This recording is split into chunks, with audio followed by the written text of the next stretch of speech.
Hello friends, welcome to of time office. நம்ம லைஃபுக்கு தேவையான சின்ன சின்ன விஷயங்களை எப்படி நாமளே ஆன்லைன் மூலமாக அப்ளை பண்ணலான்னு நாம் இந்த சேனலில் பார்த்துட்டு இருக்கோம். நம்ம சேனலோட மோட்டோ உங்களோட வேல்யூபிள் டைமை சேவ் பண்ணுறது தான். நீங்கள் ஆஃபீஸுக்கு போய் க்யூவில் நிற்காம உங்களோட ஃபோனில் இருந்து எல்லாத்தையும் அப்ளை பண்ண சொல்லித்தரதான் இந்த சேனல். அந்த வரிசையில் இன்னைக்கு வருமான சான்று, அதாவது இன்கம் சர்டிஃபிகேட் அப்ளை பண்ணுறது எப்படின்னு பார்க்கலாம் வாங்க. இன்கம் சர்டிஃபிகேட் அப்ளை பண்ணுறதுக்கு முன்னாடி இந்த சர்டிஃபிகேட் யாரெல்லாம் வாங்க முடியும்னு கேட்பீங்க. முக்கியமாக குழந்தைங்க பேரில் அப்ளை பண்ண முடியுமான்னு கேட்பீங்க. கண்டிப்பாக முடியும். யாரெல்லாம் ஆதார் கார்டு வச்சுருக்கீங்களோ அவங்க பேரில் கண்டிப்பாக வாங்க முடியும். குழந்தைங்களோட இன்கம் 0ன்னு போட்டுட்டு அவங்க ஃபேமிலி மெம்பரோட இன்கம், அதாவது ஃபாதர் அல்லது மதரோட இன்கம்மை போட்டு வாங்கிக்கலாம். இன்கம் சர்டிஃபிகேட் அப்படிங்கிறது ஒரு தனி மனிதரோட இன்கம் வச்சு கால்குலேட் பண்ண மாட்டாங்க. அவங்களோட ரேஷன் கார்டில் இருக்கிற எல்லோரோட இன்கமையும் சேர்த்து தான் கால்குலேட் பண்ணி தருவாங்க. So Aadhaar card income certificate வாங்குறதுக்கு ரேஷன் கார்டும் ஆதார் கார்டும் ரொம்ப முக்கியம். இப்போ இன்கம் சர்டிஃபிகேட் அப்ளை பண்ணுறதுக்கு என்னென்ன டாக்குமெண்ட் வேணுன்றதை நம்ம பார்க்கலாம். ஃபஸ்ட்டு பாஸ்போர்ட் சைஸ் ஃபோட்டோ 50 கேபிக்குள்ளே இருக்கணும். Next ration card, Aadhaar card, income proof. இப்போ இன்கம் ப்ரூஃப் பார்த்தீங்கன்னா, இல்லை நீங்கள் ஒரு விவசாயம் பண்ணுறீங்க அப்படின்னா நீங்கள் லேண்டோட சிட்டா டாக்குமெண்ட் தேவைப்படுது. இல்லை கூலி அப்படின்னா எந்த ஒரு டாக்குமெண்ட்டும் தேவையில்லை. அப்புறம் செல்ஃப் டிக்ளரேஷன் சர்டிஃபிகேட் வேணும். நிறைய பேர் எனக்கு குறைஞ்ச வருமானம் போட்டு இன்கம் சர்டிஃபிகேட் வேணும்னு கேட்பாங்க. என்னதான் நீங்கள் இன்கம்மை கம்மியாக போட்டு அப்ளை பண்ணாலும் அதே அமௌண்ட்டோட சர்டிஃபிகேட் வருமானு சொல்ல முடியாது. உங்களுக்கு அப்படி கம்மியாக இன்கம் சர்டிஃபிகேட் வேணும்னா நீங்கள் அப்ளை பண்ண உடனே விஏஓ ஆர்ஐயை மீட் பண்ணி பேசுங்க. அப்படி பண்ணால் வாய்ப்பு இருக்குது. சரி வாங்க, இப்போ எப்படி அப்ளை பண்ணலான்னு பார்க்கலாம். கூகுளில் TNE7 டைப் பண்ணிக்கோங்க. நீங்கள் டைப் பண்ண உடனே இங்கே www.tne7.tn.gov.in சொல்லிட்டு வந்திருக்கோம். இதுதான் நம்மளுடைய அஃபிஷியல் வெப்சைட். இதை கிளிக் பண்ணிக்கோங்க. இப்போ நம்மளோட அஃபிஷியல் வெப்சைட் ஓப்பன் ஆகிடுச்சு. இங்கே பார்த்தீங்கன்னா துறை உள்நுழைவு, பயனாளர் உள்நுழைவுன்னு இருக்குது. இதில் நம்ம பயனாளர் உள்நுழைவு கிளிக். இப்போ இந்த இடத்துல நம்மளோட யூசர் நேம் பாஸ்வேர்டு கொடுத்து நம்ம லாகின் பண்ணணும். என்னோட யூசர் நேமும் பாஸ்வேர்டு பை டிஃபால்ட்டாக நான் சேவ் பண்ணி வச்சதுனால பை டிஃபால்ட்டாக வந்துருச்சு. நான் இதில் கேப்ஸா கொடுத்து நான் லாகின் பண்ணிக்கிறேன். இப்போ பார்த்தீங்கன்னா நம்மளோட இன்கம் சர்டிஃபிகேட் ரெவென்யூ டிபார்ட்மெண்ட் அண்டரில் வரும்.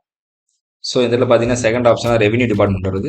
இதை கிளிக் பண்ணிவிட்டு உள்ளே போயிடணும். ஆர்வி நம்பர் 103 இன்கம் சர்டிஃபிகேட் இருக்குது. இதை கிளிக் பண்ணிக்கோங்க. இப்போ பார்த்தீங்கன்னா நம்மளுடைய இன்கம் சர்டிஃபிகேட்டான ஜென்ரல் இன்ஸ்ட்ரக்ஷன் பேஜ் வந்துருச்சு.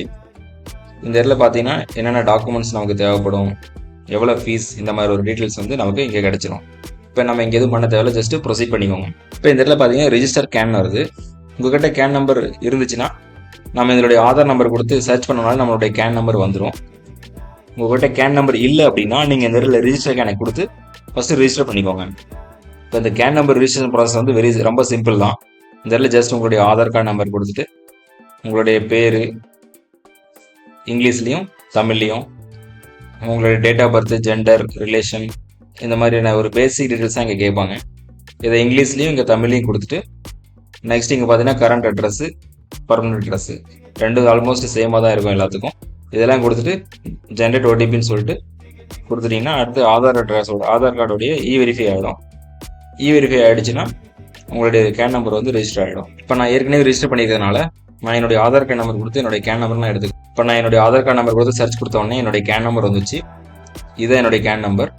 இந்த இடத்துல நம்மளுடைய ஆதார் கார்டு நம்பர் கொடுத்துட்டு ஜென்ரேட் ஓடிபி கொடுத்தோம்னா நாம் லாகின் ஆகிடுவோம். இப்போ நான் என்னுடைய ஓடிபி கொடுத்த உடனே யூ ஹேவ் சக்ஸஸ்ஃபுல்லி வெரிஃபைடு ஓடிபின்னு சொல்லிட்டு வந்துருச்சு. இப்போ நான் ப்ரொசீட் கொடுத்துக்க போகிறேன். இப்போ தான் நம்மளோட அப்ளிகேஷனோட மெயின் பேஜ் வந்துருச்சு. இப்போ இந்த இடத்துல பார்த்தீங்கன்னா பை டிஃபால்ட் என்னோட இன்ஃபர்மேஷன் ஏற்கனவே வந்துருச்சு. ஏன்னா நான் கேன் ரிஜிஸ்டர் பண்ணதுனால நம்மளுடைய கேன் டீட்டெயில்ஸ் ஆட்டோமேட்டிக்காக இதை எடுத்துக்கும். ஒன்ஸ் செக் பண்ணிக்கோங்க எல்லாம் கரெக்டாக இருக்குன்ட்டு. ஏன்னா ஒன்ஸ் நீங்கள் இன்கம் சர்டிஃபிகேட் நீங்கள் வாங்கிட்டீங்க அப்படின்னா அதில் எந்த ஒரு கரெக்ஷனும் 1 இயருக்கு பண்ண முடியாது. ஸோ இப்போயே நீங்கள் செக் பண்ணிக்கோங்க உங்கள் இன்ஃபர்மேஷன் கரெக்டாக இருக்கான்னு. நான் எல்லா டீட்டெயிலும் செக் பண்ணிட்டேன். இப்போ இங்கே பார்த்தீங்கன்னா total number of family members சொல்லியிருக்கு. இந்த இடத்துல உங்களுடைய மெம்பர் ஆஃப் ஃபேமிலி மெம்பர்ஸ் எத்தனை சொல்லிட்டு நீங்கள் கொடுத்துக்கோங்க. இப்போ இந்த இடத்துல உங்களுடைய நேம் கொடுத்துக்கோங்க. இந்த இடத்துல உங்களுடைய நேம் தமிழில் கொடுத்துக்கோங்க. நேமை இங்கிலீஷில் டைப் பண்ணிவிட்டு ஸ்பேஸ் பார்க்கு அழுத்துறீங்கன்னா உங்கள் பேர் ஆட்டோமேட்டிக்காக தமிழில் வந்துடும். இங்கே உங்களுடைய ஏஜ் என்னவோ அதை கொடுத்துக்கோங்க. இந்த இடத்துல ரிலேஷன்ஷிப் செல்ஃப் கொடுத்துக்கோங்க. யாரோட பேரில் உங்கள் சர்டிஃபிகேட் வேணுமோ அவங்களோட பேர் இந்த இடத்துல டைப் பண்ணிவிட்டு ரிலேஷன்ஷிப்பை செல்ஃப் கொடுத்துக்கோங்க. இப்போ நீங்கள் உங்களுக்கு அப்ளை பண்ணுறீங்கன்னா உங்கள் பேரை கொடுத்துட்டு இந்த இடத்துல உங்கள் செல்ஃப் கொடுத்துக்கோங்க. ப்ரொஃபஷனல் என்னவோ அதை செலக்ட் பண்ணிக்கோங்க. சப்போஸ் உங்களுடைய கவர்மெண்ட் எம்ப்ளாயியாக இருந்தால் கவர்மெண்ட் செலக்ட் பண்ணிக்கோங்க. இல்லை நான் வீட்டில் தான் இருக்கேன், நீங்கள் ஒரு டிபெண்ட் அப்படின்னா நீங்கள் ஹவுஸ் ஹோல்டு எப்படி டிபெண்டாக கொடுத்துக்கலாம். இல்லை நீங்கள் ஒரு ப்ரைவேட் கம்பெனியில் ஒர்க் பண்ணுறீங்கன்னா ப்ரைவேட்னு சொல்லி கொடுத்துக்கலாம். இல்லை நீங்கள் ஏதாவது ஒரு பிஸ்னஸ் பண்ணுறீங்க அப்படின்னா நீங்கள் ப்ரொஃபஷனல் கொடுத்துக்கலாம். இல்லை நீங்கள் ஸ்டூடெண்ட் அல்லது டிபெண்ட் அப்படின்னா நீங்கள் இதை கொடுத்துக்கலாம். சோர்ஸ் ஆஃப் இன்கம் என்னவோ அதை கொடுத்துக்கோங்க. நீங்கள் சேலரி பர்சனாக இருந்தால் சேலரி டெக் பண்ணிவிட்டு உங்களுடைய மந்த்லி சேலரி என்னவோ அதை இந்த இடத்துல கொடுத்துக்கோங்க. இப்போ இந்த இடத்துல பார்த்தீங்கன்னா நிறைய பேருக்கு டவுட் வருது. இப்போ என்னுடைய பொண்ணுக்கு வந்து ஸ்கூல் அட்மிஷனுக்காக நான் இன்கம் சர்டிஃபிகேட் வேணும் அப்படின்னா நான் எப்படி அப்ளை பண்ணுறதுன்னு கேட்பாங்க. இப்போ வந்து நீங்கள் இதில் ரெண்டு விதமாக அப்ளை பண்ணிக்கலாம். உங்களுடைய பொண்ணு பேரை கொடுத்துட்டு கூட அவங்க பேரில் போட்டுட்டு அவங்க வந்து ப்ரொஃபஷன் பார்த்தீங்கன்னா ஸ்டூடெண்ட் கொடுத்துட்டு அவங்களுடைய இன்கம் வந்து 0ன்னு ஆட்டோமேட்டிக்காக அதுவே செலக்ட் ஆகிடும். அந்த ஆங்கிலையும் அப்ளை பண்ணிக்கலாம். இல்லை நீங்கள் உங்களுடைய நேமில் கூட நீங்கள் போட்டுட்டு உங்களுடைய இன்கம் இந்த இடத்துல அப்ளை பண்ணி நீங்கள் கொடுத்துக்கலாம். ரெண்டாவது பார்த்தீங்கன்னா இப்போ ஒரு சிலர் பார்த்தீங்கன்னா கவர்மெண்ட் ஜாப்லேருந்து ரிட்டையர் ஆகிட்டு ஒன்லி பென்ஷன் மட்டும் வாங்கிட்டு இருப்பாங்க. இப்போ அவங்க வந்து எந்த ஆப்ஷன் செலக்ட் பண்ணுறதுன்னு சொல்லி கேட்கலாம். அவங்க வந்து என்னென்னா இந்த அதர்ஸ்ன்னு சொல்லிட்டு இங்கே ஒரு ஆப்ஷன் இருக்குது பாருங்களா, இதை டிக் பண்ணிவிட்டு இந்த இடத்துல நீங்கள் வந்து பென்ஷன் சொல்லிட்டு டைப் பண்ணிக்கலாம். டைப் பண்ணிவிட்டு உங்களுடைய அமௌண்ட் என்னவோ நீங்கள் அதை மந்த்லி பென்ஷன் என்னவோ அதை நீங்கள் கொடுத்துக்கலாம். இப்போ இந்த இடத்துல ஆட் கிளிக் பண்ணிக்கோங்க. நெக்ஸ்ட் பார்த்தீங்கன்னா உங்களுடைய ரேஷன் கார்டில் இருக்கிற எல்லாரோட டீட்டெயில்ஸும் நீங்கள் நேமை டைப் பண்ணிவிட்டு அவங்களுடைய ப்ரொஃபஷன் என்னவோ அதை நீங்கள் கொடுத்து ஆட் பண்ணிக்கணும். இப்போ பார்த்தீங்கன்னா என்னுடைய ஃபேமிலி மெம்பர் டீட்டெயில்ஸ்லாம் நான் கம்ப்ளீட்டாக கொடுத்துட்டு அந்த இடத்துல சப்மிட் கொடுத்துக்க போகிறேன். இப்போ நம்மளுடைய டாக்குமெண்ட்ஸ் அப்லோட் பண்ணுற பேஜ் வந்து ஓப்பன் ஆகிடுச்சு. இங்கே பார்த்தீங்கன்னா என்னென்ன டாக்குமெண்ட்ஸ் வந்து இங்கே அப்லோட் பண்ணுன்னு சொல்லிட்டு கொடுத்துருக்காங்க. Photo, address proof, salary certificate, PAN card, family or smart card, self declaration certificate. இப்போ வந்து நம்ம 1 by 1 நம்ம அப்லோட் பண்ணிக்கலாம். ஃபஸ்ட்டு நான் வந்து ஃபோட்டோ அப்லோட் பண்ணுறேன். ஃபோட்டோ என்னுடைய டாக்குமெண்ட் நம்பர் பார்த்தீங்கன்னா நீங்கள் 1ன்னு கொடுத்துக்கோங்க. அதாவது இங்கே லிஸ்ட் ஆஃப் டாக்குமெண்ட்ஸ் கொடுத்துருக்காங்களே இதனுடைய சீக்வன்ஸ் படியே நீங்கள் அதனுடைய நம்பராக கொடுத்துக்கோங்க. ஃபோட்டோ பார்த்தீங்கன்னா 50 KB இருக்கணும். ஃபோட்டோ அப்லோட் ஆகிடுச்சு. அடுத்து நான் வந்து அட்ரஸ் ப்ரூஃபாக வந்து என்னுடைய ஆதார் கார்டை நான் அப்லோட் பண்ணிக்க போகிறேன். ஆதார் கார்டு அப்லோட் ஆகிடுச்சு. தேர்டு பார்த்தீங்கன்னா சேலரி சர்டிஃபிகேட் கேட்குது. அதே மாதிரி ஃபோர்த்தில் வந்து பேன் கார்டு கேட்குது. இது ரெண்டும் ஏன் கேட்குது அப்படின்னா நான் வந்து ஒரு சேலரி பர்சன் சொல்லிட்டு செலக்ட் பண்ணியிருந்தேன்.